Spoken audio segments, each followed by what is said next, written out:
What's up, HyperFast Nation? On this episode of the show, I sat down with an amazing speaker. She has shared the stage with people like Tony Robbins and most recently Russell Brunson at Funnel Hacking Live. She helps entrepreneurs and business leaders find their charisma style to convert better on video. Please welcome to the show, McCall Jones.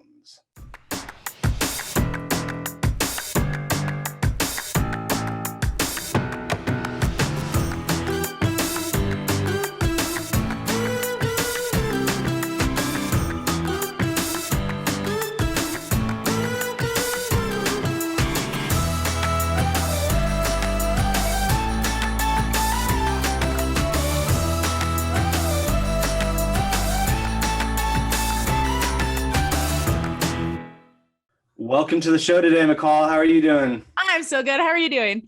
Awesome. Thank you so much for joining us today. I know you've got a super busy schedule, probably even more busy after Funnel Hacking Live recently, right?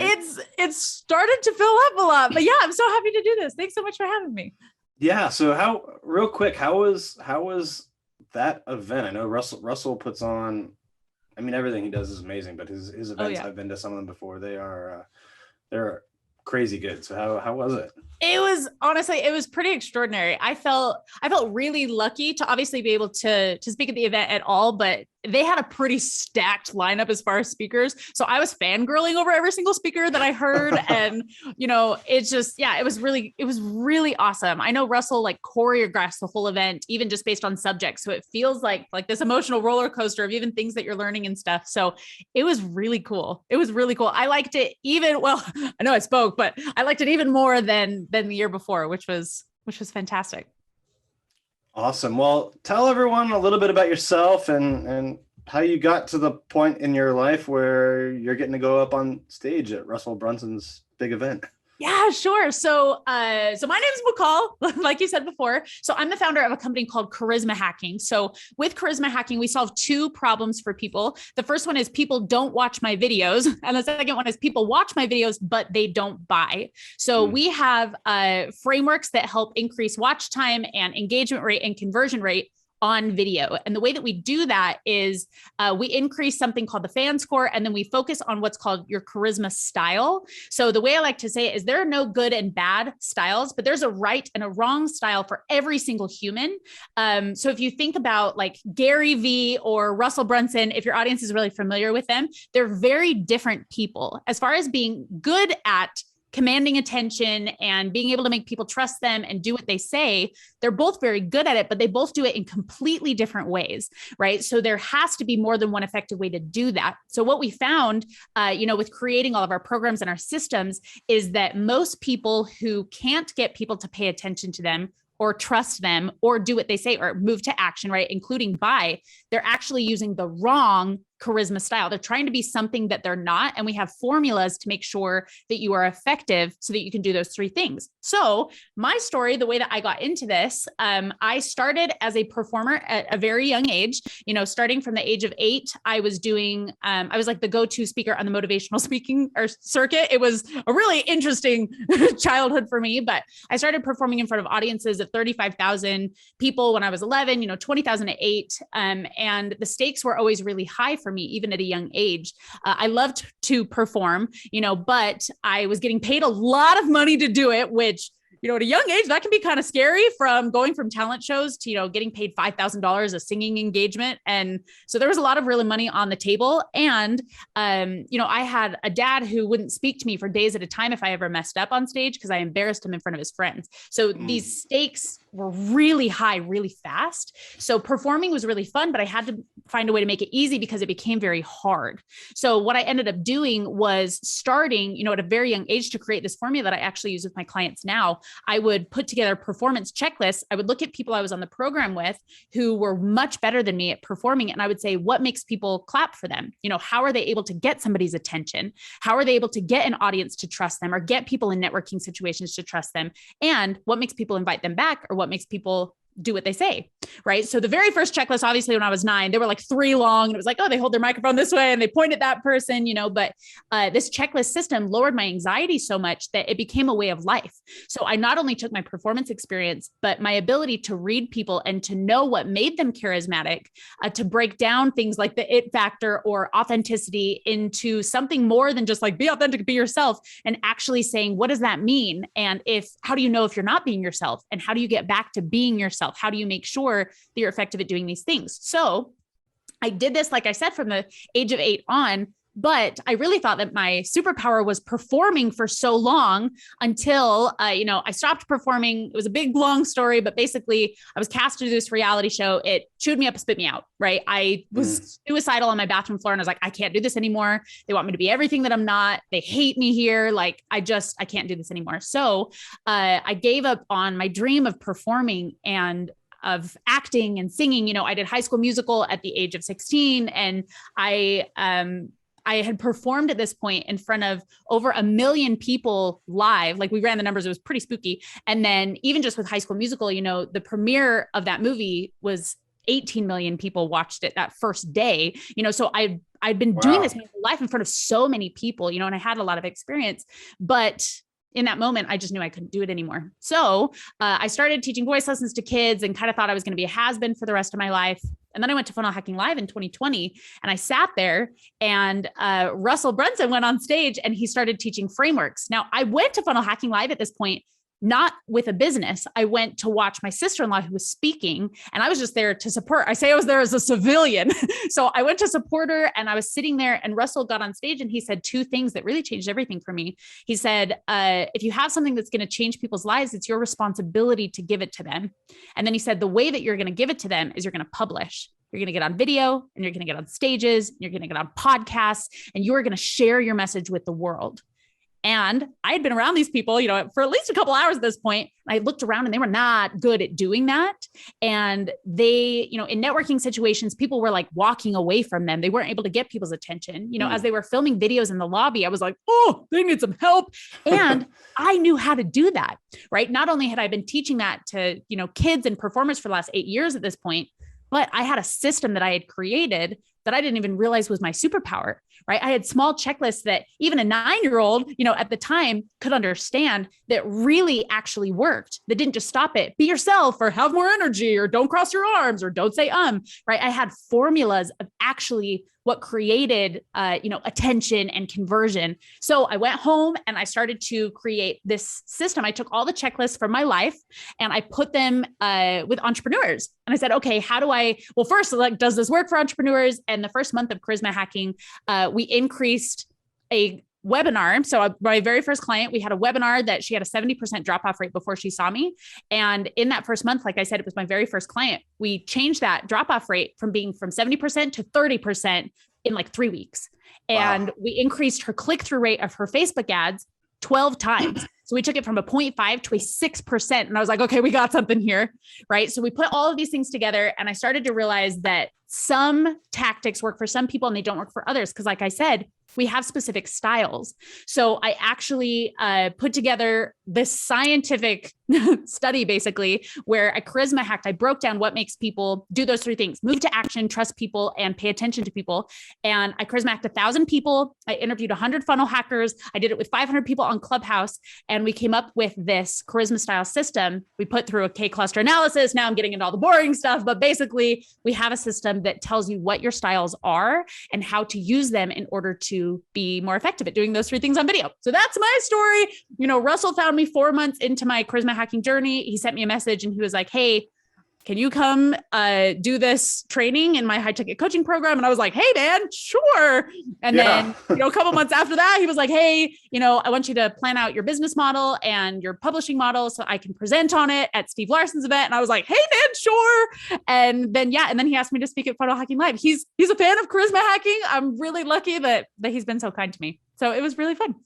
Well, that's an amazing journey that you kind of go full circle there. Like, first you excelled at it, then you stopped, and now you help other people do it. What are the differences you think in people, like two people you mentioned were Gary Vee and Russell Brunson, and they're both really good.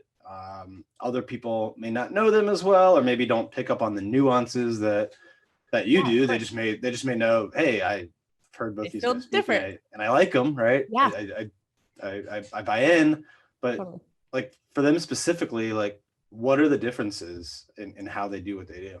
Yeah, so that's a great question. So the specific charisma styles that everybody has. So we figured out that you need 3 things in order to fully connect with a human and fully convert a human. And we actually use these in our real life, right? You can break down kind of your personality into these 3 pieces. The first one is authority. So this is actually what you do with your personality, with your actions and your words that make people do what you say.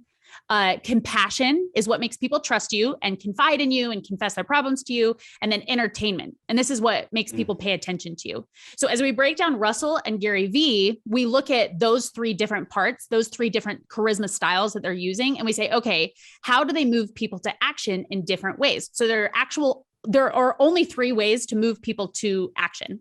It's light, which they say, trust the process. There's lift, they say, trust yourself, or there's lead, and they say, trust me. Right. So what Russell Brunson does is the way that he actually gets people to do what he says, trust the process. He talks about his frameworks. He says, listen, if this bus is going to this destination, if I convince you to get on this bus, it'll take you to where you want to go. What Gary Vee says, he doesn't say, trust the process. He says, trust me. I know what I'm talking about. Right? Trust me, I will take you there. It doesn't matter where I'm going. I'm going to be in the driver's seat and I'm going to get you there. Right? So even the verbiage of how they sell people is different. The energy, the type of energy that they use is different. Right? How they get people's attention. Russell's what we call an excite with his entertainment style. He's all about enthusiasm. He's like, oh, what's up, everybody? Like, this is Russell Brunson, right? With Gary Vee, he's all about the importance and significance. He doesn't pull more enthusiasm to get people's attention. He pulls more significance. So he'll say things like, your mom doesn't love you, and that's okay. You got to publish content every day. And you're like, okay, those things are very different, right? But they're both effective to get people's attention, right? So you look at that and you say, okay, well, instead of just add more energy, the first thing we have to look at is, even just with those 2 examples, Russell adds a completely different kind of energy than Gary Vee does, right? And if Russell were to do what Gary Vee was doing, it would be ineffective. It would look very awkward, right? Or even in sales, if Russell tried to sell people the way that Gary Vee does, it would look aggressive and it wouldn't work. Right? Same thing the other way. If Gary Vee tried to sell the way that Russell does, it would look like he was uncertain and he didn't know what he was talking about. Right? So there's no good and bad styles, right? Both of them are good, but there's a right and a wrong for every single person, because if Russell used Gary's, it wouldn't work. If Gary used Russell's, it wouldn't work, but they're both good, right? They're both effective.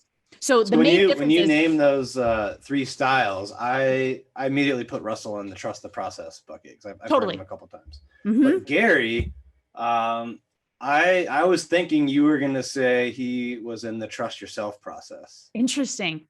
Yeah. So with trust yourself versus trust me. So I gave somebody this example yesterday, actually. So if you think of somebody who needs, so I'll just give you the example of charisma hacking. So if I had a client who didn't record videos and they were supposed to, right, in the last week, what a lead or what somebody like Gary Vee would say is, I need you to do it. I don't know what happened this week, but you just got to do it. I'm telling you, trust me, trust my experience. I need you to record these videos. I know that it's scary. You got to push forward, right? Instead, what a lift would say, what I would say, because I'm a lift, I'm in the middle of those 2. I would say, okay, so you didn't record these videos this week. Here's what typically happens when that happens, right? So I have clients who get really overwhelmed and they get really frustrated. I have clients who start to write things down and can't find their place and they're uncomfortable with scripts. So I don't know what it is. Like, let's talk about it. Let's find the thing that you need in order to move forward, right? Let's talk about it. Let's find the thing, because trust yourself, right? It's talk to me about what happened this week, because we need to record these videos this week, right? Different processes. But Gary Vee wouldn't sit down with somebody and say, now, this client did this thing and this client did this thing. You know what I mean? So even though all of them are very empowering, so sometimes it's a language thing of people being like, oh, well, Gary Vee feels empowering, right? He tells you to do things, but the reason why you do them is because Gary Vee says, this is what you should do, right? Tony Robbins, also a lead.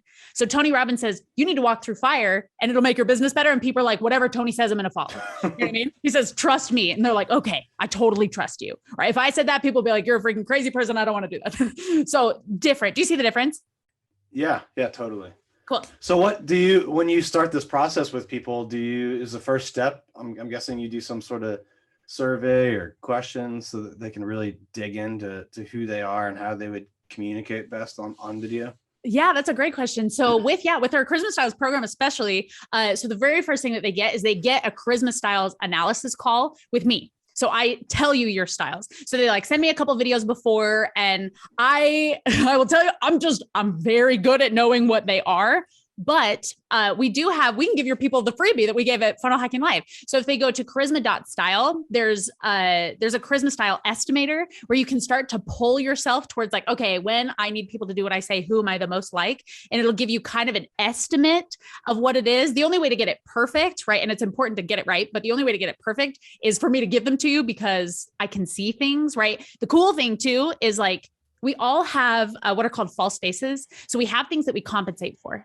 Right? We have things that people say, you're too much this, or you're not enough this. So we try to be something that we're not, right? We also address those things because I'm able to see on video what people are trying to be that they shouldn't be using, or where we have ooh faces, right? That one's called a two face, but we have the ooh faces where we see a mentor, and it would be as if Russell looked at Gary Vee and he said, that's the good way to do it, right? So if Russell saw that and said, oh, well, I'm going to do what Gary's doing, it would be ineffective for him, right? Even though Gary's success makes it seem like he's doing it the right way, right? So yes, we do the analysis, we break it down, and we make sure that you have the exact right styles so even like sales scripts and stuff, if you're getting sales scripts from people who have a different style than you, there are very high stakes of using the wrong charisma styles, right? If you use the wrong, remember, no good and bad, but right and wrong for every single person. If you use the wrong authority style, it doesn't matter how entertaining you are, people will never buy from you. If you use the wrong compassion style, it doesn't matter how much authority you have, how amazing your product is, right? It doesn't matter how much experience you have or how entertaining you are. They'll never trust you. It'll always feel off. It'll always feel slimy. And if you use the wrong entertainment style, it doesn't matter how much authority you have. It doesn't matter how much people trust you. They'll never pay attention to you. Hold that thought for a second. Do you struggle with how to scale your real estate business without trading your most valuable asset, your time, for money? If so, Carrie and I want to help you. Since March of 2020, we have doubled our sales and tripled our profit. And we want to help you grow your real estate business in a smart way at the HyperFast Summit in Boca Raton, Florida on February 1st and 2nd, 2022. We're bringing together top real estate leaders to help agents from all over the world. Go to hfasummit.com for tickets. Again, that's hfasummit.com for tickets. What are the different styles in those other bins or? Sure. Yeah. So with authority, we have 3 styles, right? So there's light, lift, and lead. So trust the process, trust yourself, and trust me. With compassion, there are 3 different ways to get people to trust you. There's steady, there's fix, and there's mirror. So if somebody comes to you and they say, okay, this is what's happening in my life. If you need them to trust you, what a steady does is they remain consistent with their emotions, right? They say, okay, yeah, tell me what's happening. Tell me what you feel, right? What a fix does is they don't dive into the emotions. They dive into the context. They say, tell me how we got here. Tell me how we got here. Tell me what happened, right? Tell me the events. When somebody leaves a steady, they say they know how I feel. When somebody leaves a fix, they say they know exactly what I'm going through. You, sir, are a fix. With a mirror, right? I can charisma hack you right here because it's very fun. With a mirror. You're saying I'm a fix. You're a fix. Yes, you're a fix. You're right. Yes, you're a fix. So with a mirror, they match the emotional intensity and cadence of whoever's across from them. I am a mirror. So if somebody comes to you and they say, oh my gosh, this is what happened. A mirror goes, what happened? Oh my gosh. Right. So with light, lift, and lead, I would say that you are a lead. With steady, fix, and mirror, I would say that you're a fix, right? And then with entertainment, there are 6 entertainment styles. There are 3 that are less intense and 3 that are more intense. So starting with the first one is called Amaze. So Amaze is full of wonder and full of excitement. It's almost like this childlike Christmas Day quality, right? They say, this is so fascinating. And they focus on an object. Now, if you take that and you shift the focus from the object to the person and you intensify it a lot, you get excite. Excite's all about the enthusiasm. They're so excited. They say, I'm excited to be here. That's Russell Brunson, right? I don't know if you are familiar with Dave Woodward. Dave Woodward is an amaze. John Krasinski is an amaze.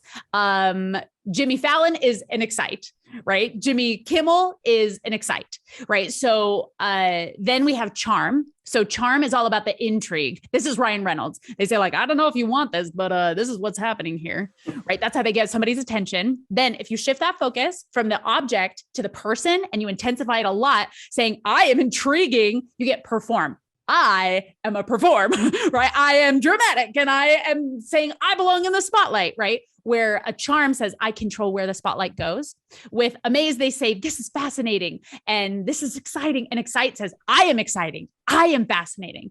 Then finally, we have charm, or I'm sorry, we have impress. So they say, this is important. This is significant. This is like Simon Sinek and Tim Ferriss, right? They say, this is what you should pay attention to. And then if you shift the focus once again from the object to the person and you intensify it, you get roar. This is Gary Vee. This is Trent Shelton. They say, I am important. I think this is important. So you should think this is important. And then you do. Right. So we have 3 authority, 3 compassion, and 6 entertainment styles. Once again, no good and bad styles, but right and wrong for every single person. And the main thing that people fall into, the main reason why you're not converting on video or your engagement rate is low or people don't pay attention to you is you're using the wrong style. You're using one that is not you. And are most people aware of their style or even that they exist? Because I don't know if I've heard this framework before. So this is something that we came up with. This is brand new. So this is combined with things that I see in people. And we actually did what's called a Kcluster analysis. So all of the information that I gathered, I said, okay, now would I train Russell with Gary Vee or would I train with Tim Ferriss? Would I train him with this? So I took those 1,000 people that we charisma hacked and I ran them through this algorithm of this Kcluster analysis, all of the information and who they connected with. And we didn't come up with the amount of categories. So the way that we like to say this is most like personality tests, everybody tries to turn this into a personality test first. Those are all created top down. So it's as if they went to an alien planet and before they ever got off that alien planet, they said, okay, we're going to categorize every living thing on this planet. Here are the categories before they ever saw them. They're like, okay, there's fluffy, spiky, purple, flying ones and swimming ones. And they're like, okay, can you fit every animal in existence into those categories? You can, but it's kind of this arbitrary thing where they're like, okay, well, these are the categories we came up with. Let's fit everybody into them. That's what Myers-Briggs has done. It's what Enneagram has done, right? They all come up with the categories and then to fit people inside of them. What we did is we did it bottom up. So it's as if we went to that alien planet and we observed every single species before we ever said, what are the categories? And then we said, okay, let's place them in categories. And then we can say what the similarities are. We can say how many different ones they are, and then say the similarities. We plugged it into this algorithm. So yeah, most people, the main way that you will be aware of styles is knowing that you're in the wrong one, right? So it's when you feel aggressive in sales, or you feel like you don't know what you're talking about. If you feel awkward on video, if you feel like you're trying to add energy, but it makes you look really obnoxious, right? It's like using the wrong styles or feeling really slimy. You can feel what the consequences are, right? You can see the audience behavior and say, oh my gosh, I'm doing this wrong, before you ever say, oh, well, styles is the answer, right? Especially because this is a new framework that we're introducing to the world. There's just nothing that exists like it, right? So like you said, they probably aren't aware of styles, but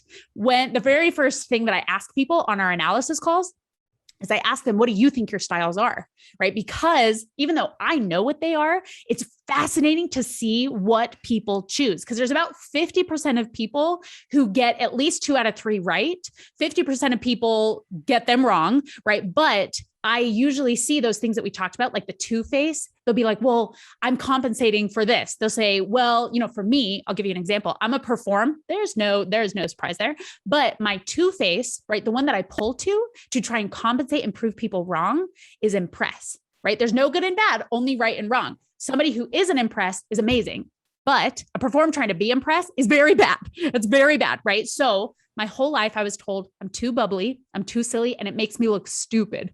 So I try to take the silliness out of my personality and pull to impress, right? It makes it ineffective, right? I'm a silly weirdo, but I try to be impressed, right? So when people come to me and they say, well, I think I'm this, sometimes they'll be saying they're two-faced and they're like, well, I'm trying to prove people wrong, right? Or they'll say, I think I'm this with that ooh face because they want to be like Russell Brunson or Gary Vee or Tony Robbins, or they see somebody and they're like, oh, that must be the right way.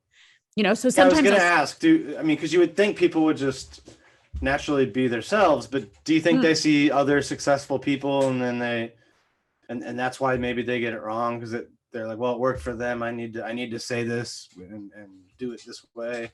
Yeah, absolutely. So the other thing about styles is it's actually innate. So these are things that you're actually using in your real life already, right? So I tell everybody this. So the fan score is how good you are at using your styles. It's how effective you are at moving people to action, getting them to trust you and getting them to do what you say, and getting them to pay attention to you. So everybody has a fan score of at least one, right? Especially if you've been married or if you have a best friend, right? You are able to get people to pay attention to you in your real life.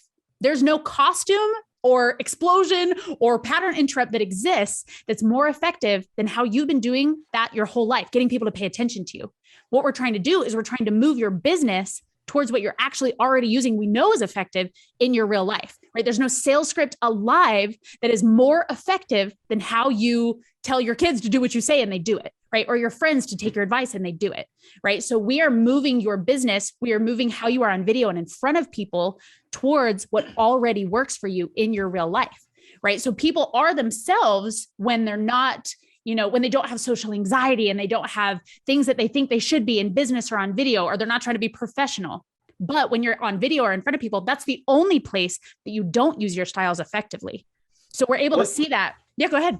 Oh, I was just saying, once you identify the styles, then is it just a matter of training people how to go back to what they naturally are, or what's the next step in the process? Yeah, absolutely. So with our trainings, with our styles program, we have 54 different learning tracks. So there are 54 different style combinations that you can be. So what all three of those together, they basically make up the way that you do those things, right? They make up who you are, they make up your personality, things like that. So yes, with our training program, you get the very first Monday of the month, you get an authority training that is specific to your style, right? So we work on things like shifting the language. So if you have purchased, we seriously had somebody come to our masterclass the other day who wrote in the chat, they have spent $200,000 on a combination of speaker trainings and sales scripts that now they're seeing don't work for them, right? They're like, oh my gosh. Wow. What do I do? Right? Because they've gotten things in a language that doesn't resonate with them, right? It's the same way that we said, like, okay, Russell is trust the process. I am trust yourself. Gary Vee is trust me. If Russell started to try to say, no, I'm the one you should listen to, it would not work for him. He wouldn't be able to sell anything, right? Because you'd listen to him. Yeah. Now. Right. So it's because he's it's because he says, no, the framework is the thing.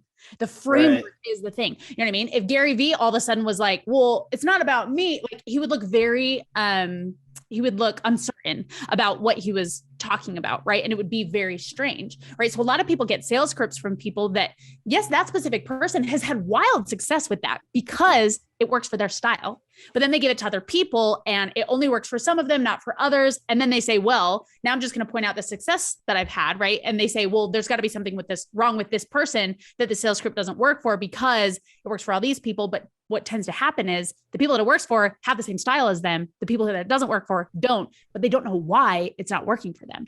Right. They're like, why? Yeah, go ahead.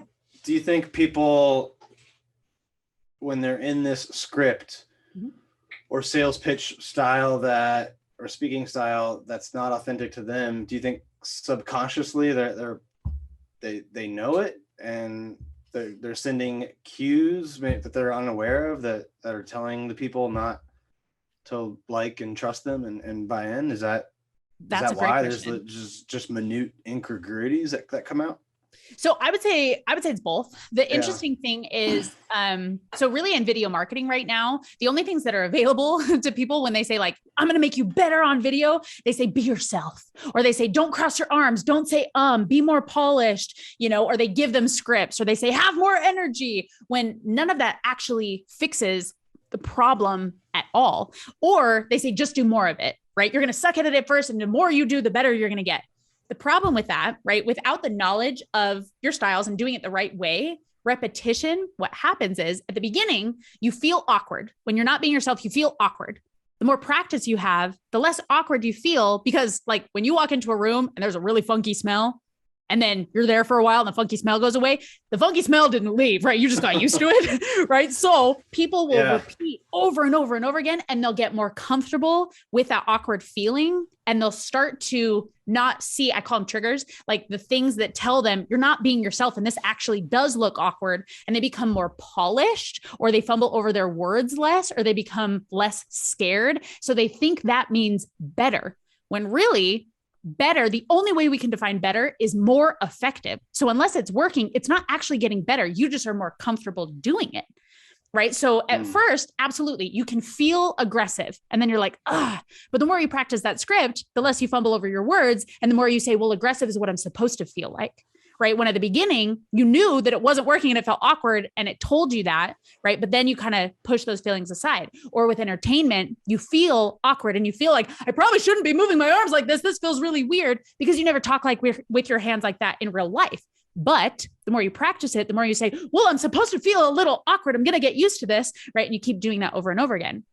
So absolutely, the people on the other side, it's an interesting thing. They can feel the awkwardness. They can feel that something is off. A lot of times, I mean, I would say every time, they're not going to say, well, they're probably using the wrong style on me. Right. But they're going to say, this feels disingenuous. This feels a little awkward. This feels a little aggressive. Or they'll start to give you answers like, I just don't think it's the right time for me. Right.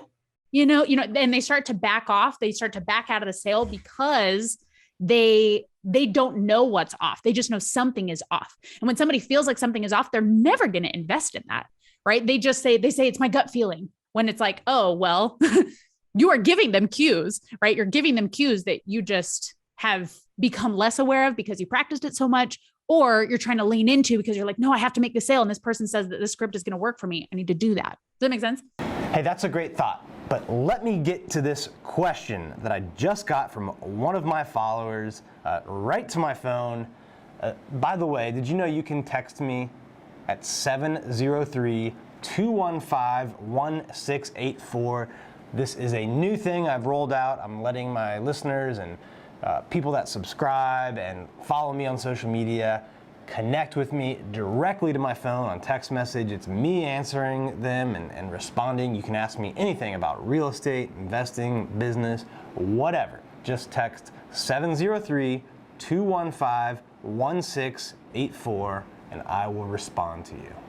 Yeah, that's really interesting. I think it shows that, I guess with practice, anything can get better, but you're still probably way below your potential. You've just gotten better at a method that's not the right way for you. Yeah, you've gotten more polished, and I would even say more comfortable, right? And like, really, if we say better, it's like if you're stuttering over your words and then you're not stuttering over your words, people say, oh, well, progress, that's better, right? But literally within charisma hacking, within charisma styles, we just say, is it more effective, right? And we can literally measure these things, right? With charisma, we measure attention with watch time. We measure trust with engagement rate, right? We measure action with conversion rate. It's like, we don't take fluffy things and say, well, are you being yourself? And they're like, I don't know. And you're like, well, do you feel like you're yourself? And they're like, I don't know. Right. We don't do that. We don't say like, well, be authentic. And they're like, well, what does that mean? And they're like, well, be yourself. And it's like, okay, well, what does that mean? Well, be authentic, right? We don't go in these circles or just say, well, you just need to be you, but louder, but more, but bigger. Cause like nobody knows how to do that, right? Nobody knows actually what that means. And they end up doing things that turn people away from them and turn people off. Right. But they just don't know that. They just don't know that. So they just like power forward, and it doesn't end up working for them. It almost seems like this really doesn't apply just to video, but to really how you interact with everyone, like one-on-one sales or in the speaking.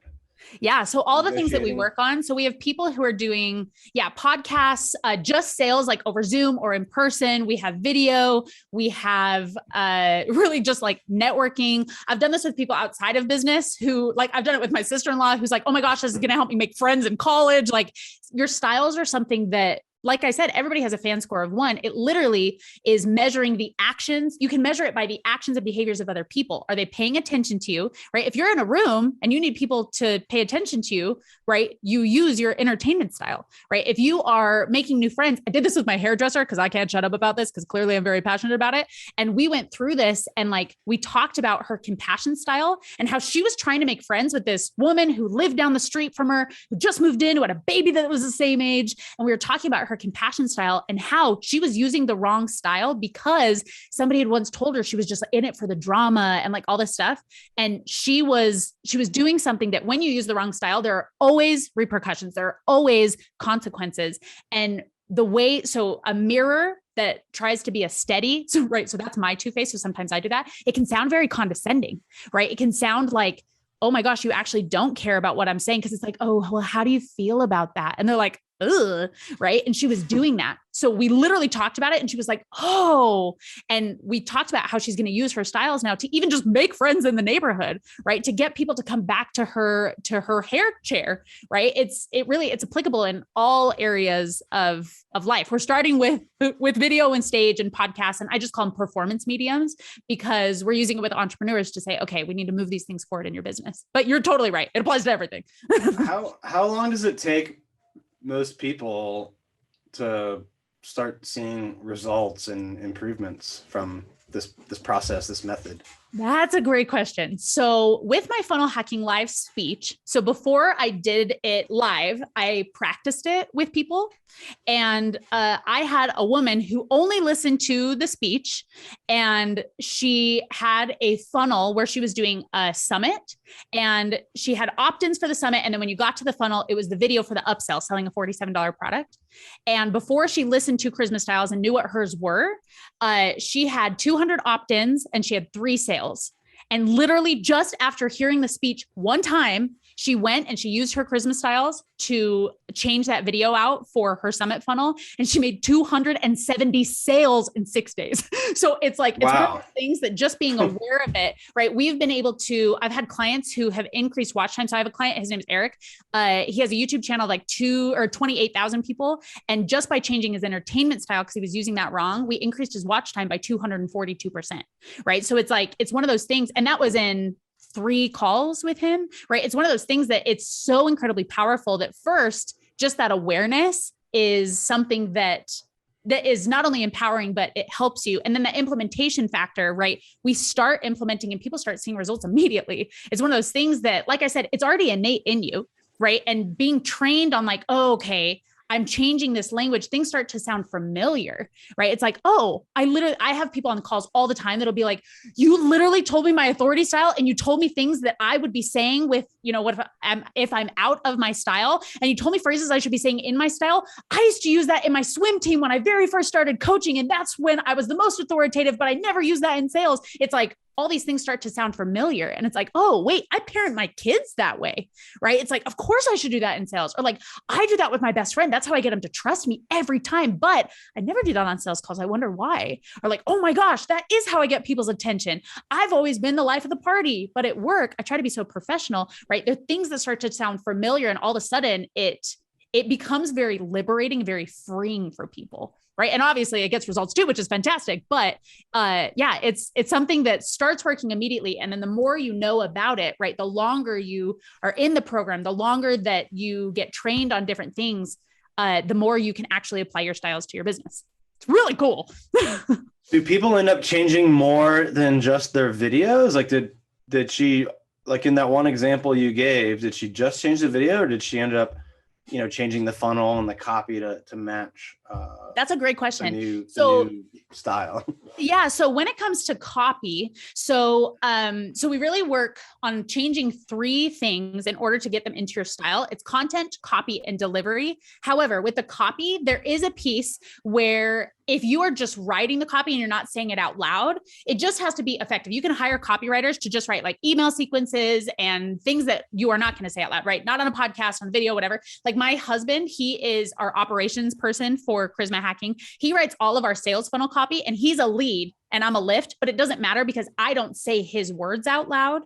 So if it's just effective, you can hire a copywriter to write any print copy and it's just effective. That's great. But when you're saying it out loud, that's when you have to be in your style, right? On your post, you can hire a copywriter. If it's effective, that's awesome. It might not sound like the same voice as you, but it's effective and it'll work. You know what I mean? Like I said, my husband our styles don't overlap at all. He's a lead, fix, charm. I'm a light, mirror, perform, right? So he can write copy that people just read in their heads and it's fine. But if I say it out loud, it has to be in your style. So that's why sales scripts, right?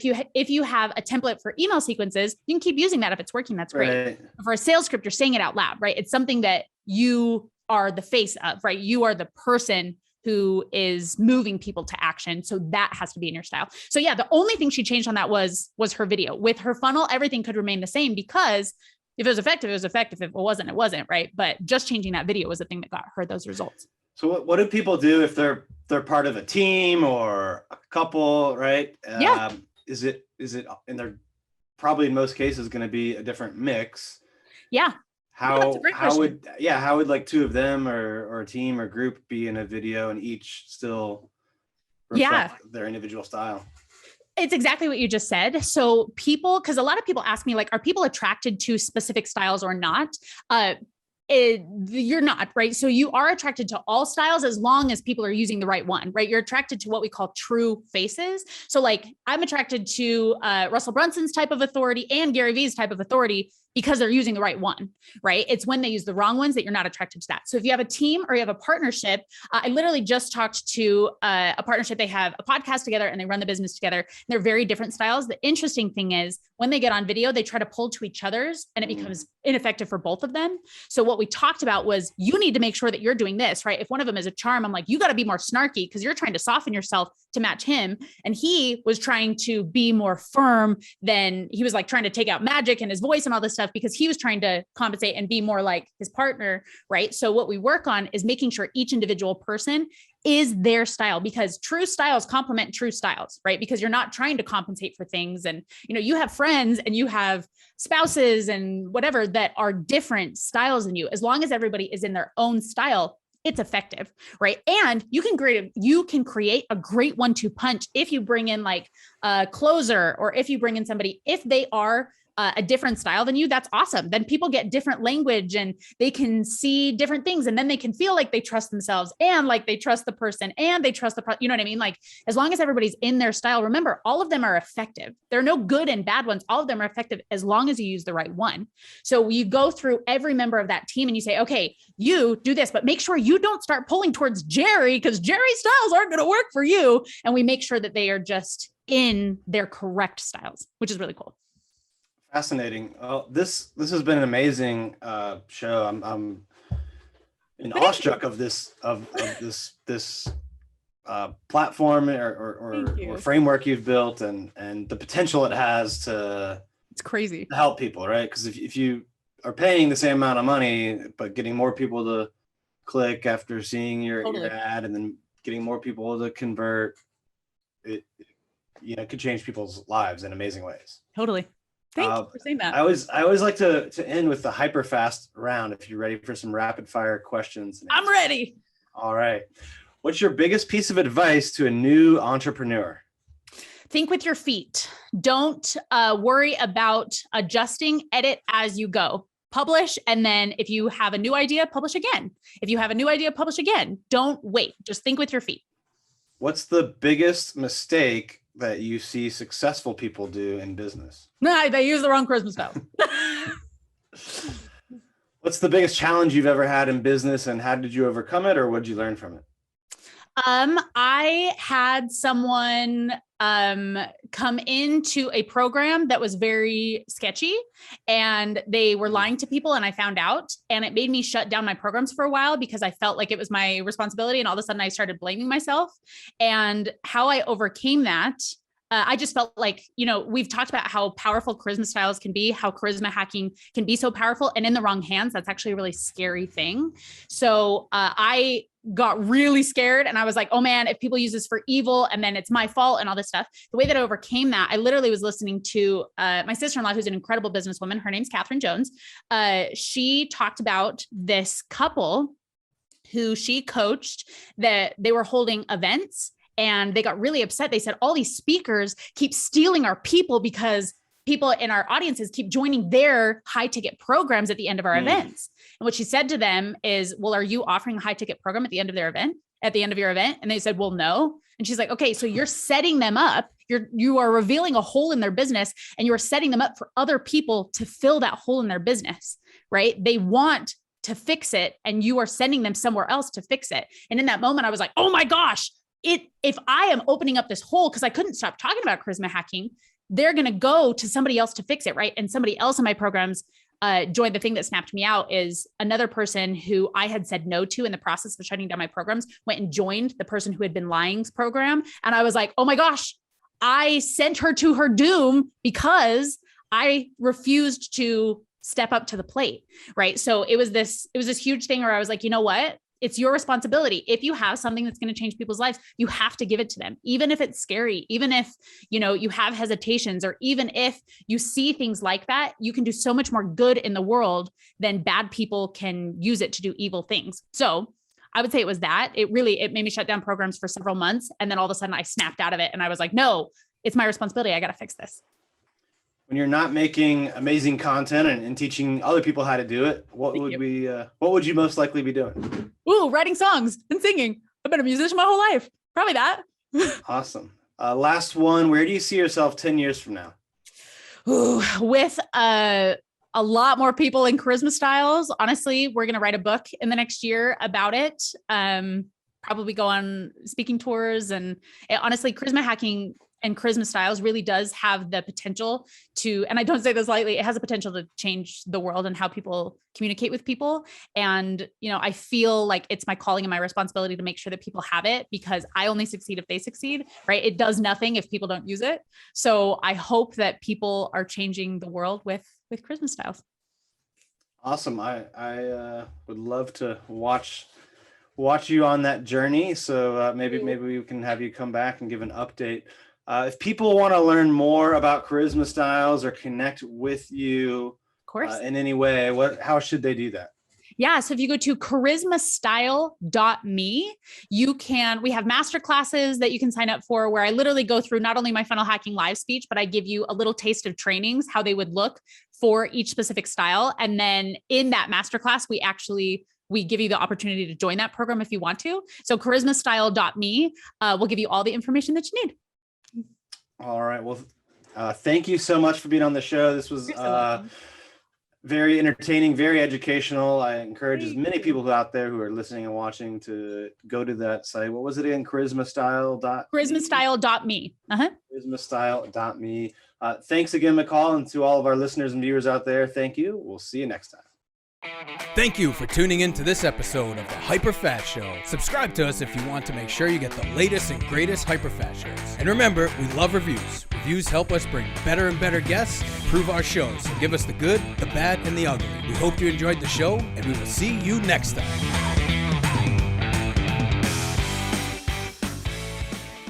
Hey guys, thanks for sticking around to the end.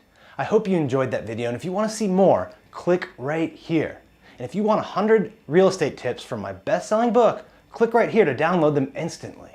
And if you're new to this channel, click below to subscribe and turn on post notifications so you don't miss out. And leave some comments about what you think on the videos.